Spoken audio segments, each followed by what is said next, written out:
Back in 2023 और इस साल में मेरा कॉलेज स्टार्ट हो गया था and I was a very very boring person.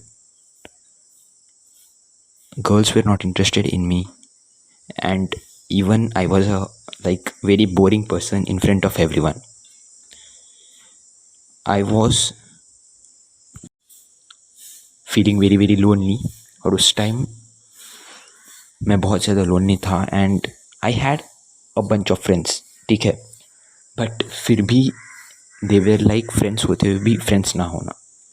It was like I was like a beta male. I was very very fucking tired of being a beta male. I used to follow their orders. I won't say it's like a order, but I didn't want it that way. I wanted them to follow my leads, but they weren't.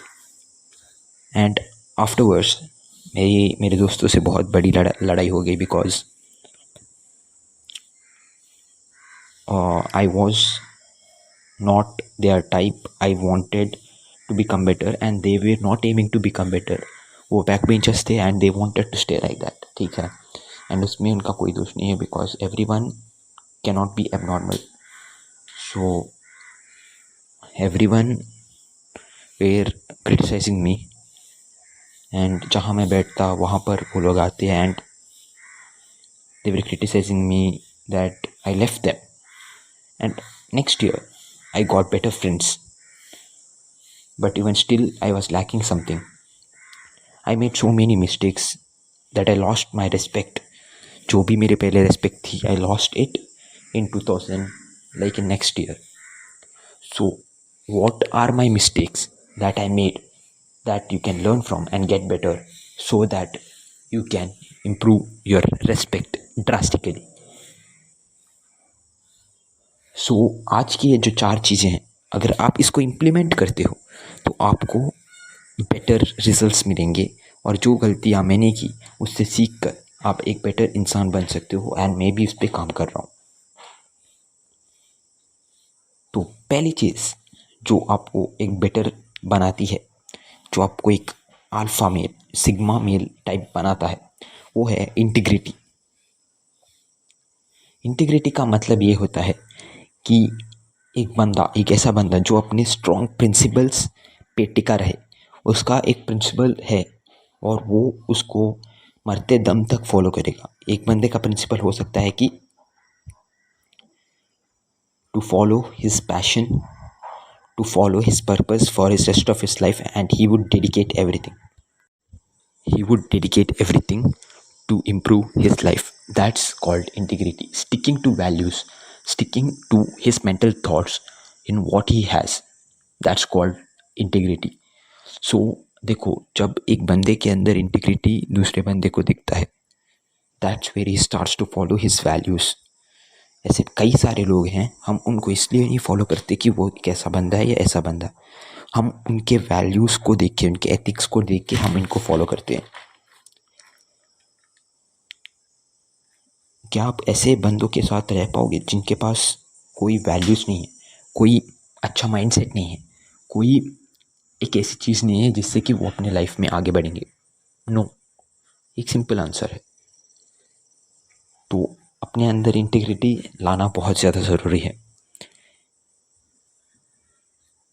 तो integrity की बात करें तो जैसे कि महेंद्र सिंह धोनी जी हो गए, Ronaldo हो गया, उनके अंदर बहुत बड़े लेवल पे इंटीग्रिटी है. इसके लिए वो and even they are accountable of their actions.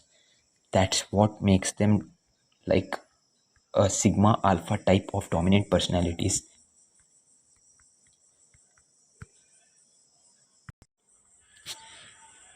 तो बहुत सारे लोग AB डिविलियर्स के फ़ैन हैं. पता है वो क्यों है? क्योंकि उनके अंदर रिलायबिलिटी है. रिलायबिलिटी मतलब तो जो विराट कोहली सर हैं वो भी AB डिविलियर्स के बहुत ज़्यादा तारीफ़ करते हैं. पता है क्यों? क्योंकि वो रिलायबल हैं. अगर विकेट टॉप 4 बैट्समैन RCB के चले जाते थे, अगर एक बंदा वहाँ पर बचता था और वो था AB डिविलियर्स, तो वो बंदे के ऊपर सारे लोग रिलाई कर सकते थे कि ये बंदा अगर है पिच पे तो मैच जिताएगा. That's how a sigma male is. आप उसको रिलायबल रख सकते हो, आप उसके ऊपर डिपेंड कर सकते हो। That's what we call reliability. और इसी के साथ हम बढ़ते हैं सेकेंड पॉइंट पर, जो कि है रिलायबिलिटी। रिलायबिलिटी का मतलब होता है कि आप किसी के ऊपर डिपेंड कर सकते हो। वो बंदा खुद ही इतना ज़्यादा स्ट्रांग है कि आप उस पर डिपेंड कर सकते हो और वो आपको भी आगे लेके जाएगा। That's the another trait of a sigma male और an alpha dominate male, that कि वो रिलायबल है, आप उसके ऊपर डिपेंड कर सकते हो कि वो आपको आगे लेके जाएगा और वो खुद इतना ज़्यादा डेवलप्ड है कि वो आपको भी बेहतर बना सकता है। That's how you learn from him. Reliability is very very important, ठीक है। तो रिलायबल बनने के लिए आपको खुद का डिसीजन लेना पड़ेगा and you have to keep improving your self. That's how you get better. दूसरी चीज़ है कॉन्फिडेंस। तो जब एक बंदा एक्शन लेता है, और जब वो बंदा एक्शन लेता है and having the belief in his actions, ability to take risk, यानी कि अगर वो बंदा अपने एक्शंस पर विश्वास कर सकता है and he can take the risk, that shows his confidence and everyone follows him. चाहे रिजल्ट्स कैसा भी आना हो, आप अपने एक्शंस पे पूरा कंट्रोल रखते हो and you believe in your actions. That's what confidence is. That's what confidence is and that is how you can develop it. आपको बार बार आपके मन के बात को सुनना पड़ेगा एंड तभी और अलग लोग आपको फॉलो करेंगे, because just because you have confidence. So that's the third point. And the fourth and आखिरी पॉइंट, एक ऐसी चीज़ जो आज के ज़माने में बहुत ज़्यादा रेयर है एंड अगर आप इस चीज़ को डेवलप कर लेते हो, that's what we called honesty. देखो, हॉनेस्टी का मतलब ये नहीं है कि जैसे कि honesty is the best policy, हमारे मॉरल जो बुक्स होते हैं, ठीक है, वैल्यू एजुकेशन बुक्स जैसे कि उसमें दिखाया गया, ऐसा बिल्कुल नहीं है। That's not what we call moral honesty. Honesty का मतलब है कि आप अपने वादे पे स्टिक रहते हो, आप कंसिस्टेंट रहते हो, जो आपने कहा आपने वो किया। That's what we call honesty. Honesty with your self, that's what is honesty. Honesty का मतलब ये नहीं कि आप दूसरों की मदद करो, दूसरों का भला करो, नहीं, वो भी एक चीज़ है, बट वो एक अलग चीज़ है। यहाँ पर हॉनेस्टी से क्लियर मतलब है कि आप अपने वादों के साथ टिके रहते हो। दैट्स द सिंपल थिंग, ठीक है। हॉनेस्टी बहुत ज़्यादा इम्पोर्टेंट पड़ जाता है। देखो, हॉनेस्टी चाहे कुछ भी हो जाए, जब बंदों में हॉनेस्टी दिखती है ना, तभी आप उस पर ट्रस्ट कर पाते हो बेसिकली। जब वो बोलता है और वो वही करता है, ठीक है, और खुद को हमेशा बेहतर बनाते रहते हैं, that's what we called honesty.